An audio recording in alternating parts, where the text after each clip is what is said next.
चलो बच्चों, let's read this question. The question says how were the ethnic problem solved in Belgium. Belgium की जातीय problem क्या थी? Mention any 4 steps which were taken by government to solve the problems. आपको 4 step 4 point बताने हैं जो government ने solve किया जिससे इन प्रॉब्लम्स को. और किस तरीके से क्वेश्चन पूछा जा सकता है? How is a political system in Belgium innovative and different form of other countries in the world, explain any 3 points. Same आपका क्वेश्चन है, highlight any 3 measures adopted by Belgium government to accommodate regional and cultural diversities.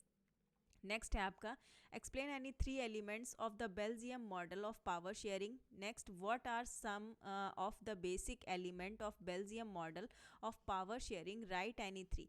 ये same आपका question है. आपको Belgium में जो भी ethnic problems थी उनको बताना है आपको पावर शेयरिंग से रिलेटेड, और वो आपको 4 या 3 स्टेप्स में आपको बताना है. सो आइए देखते हैं हमारा आंसर क्या होगा. Answer is that first point क्या होगा, under the proper power sharing arrangement many powers of the central government were given to state government for the 2 regions of the country. यहाँ पर क्या बोला जा रहा है कि जो सत्ता के बंटवारे की व्यवस्था के तहत केंद्र सरकार की कई शक्तियां देश के 2 क्षेत्रों के लिए राज्य सरकारों को दे दी गई थी.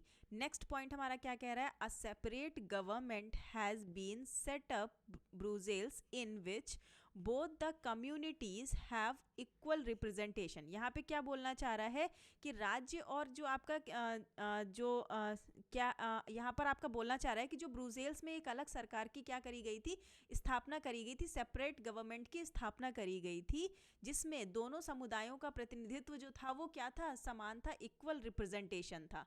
नेक्स्ट आपका पॉइंट क्या है, The Belgium constitution prescribes that the number of Dutch and French speaking ministers shall be equal in the central government. यहाँ पर क्या बोला जा रहा है कि बेल्जियम के संविधान में क्या कहा गया है कि केंद्र सरकार में डच और फ्रेंच बोलने वाले मंत्रियों की जो संख्या होगी वो क्या होगी, बराबर होगी.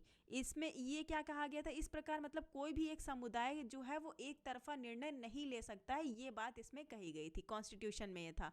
फोर्थ पॉइंट आपका, apart from the central government and state government is a third kind of government that is community government. यहाँ पर क्या बोलना चाह रहा है कि केंद्र और राज्य सरकारों के अलावा एक तीसरी तरह की सरकार भी होती है, यानी कौन सी होती है आपकी, सामुदायिक सरकार.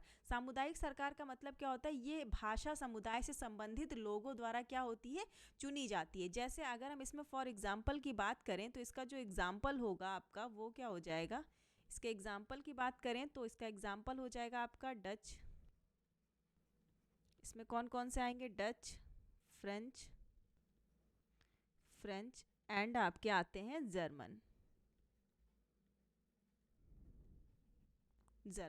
ये बोलने वाले जो लोग होते हैं ये क्या होता है, भाषा समुदाय द्वारा ही ये सरकार, कम्युनिटी गवर्नमेंट जो है आपकी इनके द्वारा चुनी जाती है. तो hope you understand it well. Best of luck. Thank you so much.